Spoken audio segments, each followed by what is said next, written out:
രൂത്തിന്റെ പുസ്തകം അദ്ധ്യായം 2.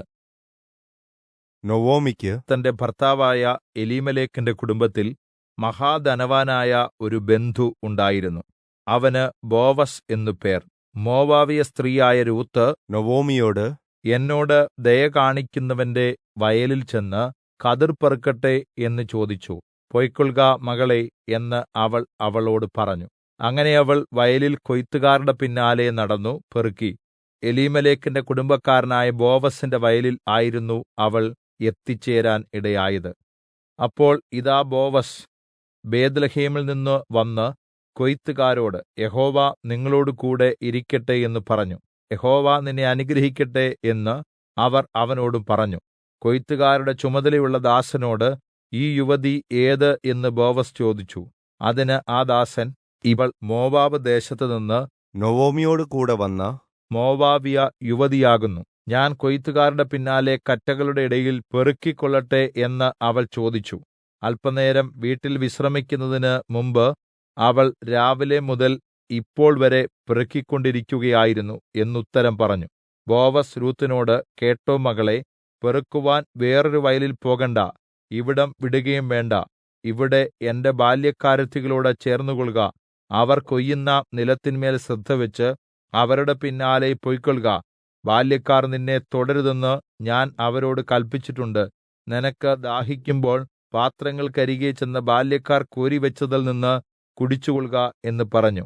എന്നാറെ അവൾ നിലത്തു കവിണ്ണുവീണ് നമസ്കരിച്ചുകൊണ്ട് അവനോട്, അന്യദേശക്കാരത്തിയായ എന്നെ കരുതിയതും എന്നോട് ദയ കാണിച്ചതും എന്തുകൊണ്ട് എന്ന് ചോദിച്ചു. ബോവസ് അവളോട്, നിന്റെ ഭർത്താവിന്റെ മരണശേഷം നീ നിന്റെ അമ്മാവിയമ്മയ്ക്ക് ചെയ്തിരിക്കുന്നതും നിന്റെ അപ്പനെയും അമ്മയെയും സ്വന്ത ദേശത്തെയും വിട്ടു മുമ്പെ അറിയാത്ത ഒരു ജനത്തിന്റെ അടുക്കൽ വന്നിരിക്കുന്നതുമായ വിവരമൊക്കെയും ഞാൻ കേട്ടിരിക്കുന്നു. നിന്റെ പ്രവൃത്തിക്ക് യഹോവ പകരം നൽകുമാറാകട്ടെ. യിസ്രായേലിന്റെ ദൈവമായ യഹോവയുടെ ചിറകിൻ കീഴിൽ നീ ആശ്രയിച്ചു വന്നിരിക്കുന്നതുകൊണ്ട് അവിടുന്ന് നിനക്ക് പൂർണ്ണ പ്രതിഫലം തരുമാറാകട്ടെ എന്നുത്തരം പറഞ്ഞു. അതിന് അവൾ, യജമാനനേ, നിന്റെ ദാസിമാരിൽ ഒരുത്തിയെപ്പോലെയല്ല എങ്കിലും നീ എന്നെ ആശ്വസിപ്പിക്കുകയും അടിയനോട് ദയവോടെ സംസാരിക്കുകയും ചെയ്യുവാൻ തക്കവണ്ണം എന്നോട് നിനക്ക് കൃപ തോന്നിയല്ലോ. ഭക്ഷണസമയത്ത് ബോവസ് അവളോട്, ഇവിടെ വന്ന് ഭക്ഷണം കഴിക്ക, അപ്പക്കഷണം ചാറിൽ മുക്കിക്കൊൾക എന്നു പറഞ്ഞു. അങ്ങനെ അവൾ കൊയ്ത്തുകാരുടെ അരികെ ഇരുന്നു. അവൻ അവൾക്ക് മലർ കൊടുത്തു. അവൾ തിന്ന് തൃപ്തയായി ശേഷിപ്പിക്കുകയും ചെയ്തു. അവൾ പെറുക്കുവാൻ എഴുന്നേറ്റപ്പോൾ ബോവസ് തന്റെ ബാല്യക്കാരോട്, അവൾ കറ്റകളുടെ ഇടയിൽ തന്നെ പെറുക്കിക്കൊള്ളട്ടെ, അവളെ ശകാരിക്കരുത്. കൂടാതെ പെറുക്കേണ്ടതിന് അവൾക്കായിട്ട് കറ്റകളിൽ നിന്ന് മാറ്റിയിട്ടേക്കണം. അവളെ ശാസിക്കരുത് എന്നും കല്പിച്ചു. ഇങ്ങനെ അവൾ വൈകുന്നേരം വരെ പെറുക്കി. അത് മെതിച്ചപ്പോൾ ഏകദേശം 12 കിലോഗ്രാം ഉണ്ടായിരുന്നു. അവൾ അത് എടുത്തുകൊണ്ട് പട്ടണത്തിലേക്ക് പോയി. അവൾ പെറുക്കിക്കൊണ്ടുവന്നത് അമ്മാവിയമ്മ കണ്ടു. താൻ തിന്ന് ശേഷിപ്പിച്ചിരുന്നതും അവൾ എടുത്ത് അവൾക്ക് കൊടുത്തു. അമ്മാവിയമ്മ അവളോട്, നീ ഇന്ന് എവിടെയായിരുന്നു പെറുക്കിയത്?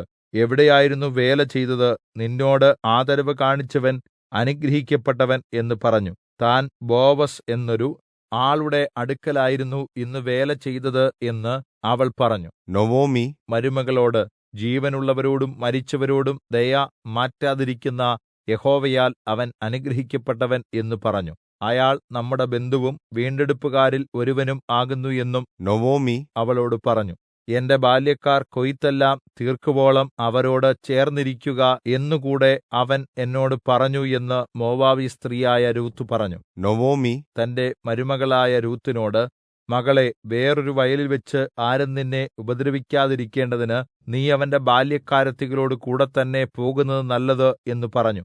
അങ്ങനെ അവൾ യവക്കൊയ്ത്തും ഗോതമ്പ് കൊയ്ത്തും തീരുവോളം പെറുക്കുവാൻ ബോവസിന്റെ ബാല്യക്കാരത്തികളോട് ചേർന്നിരിക്കുകയും അമ്മാവിയമ്മയോടുകൂടെ പാർക്കുകയും ചെയ്തു.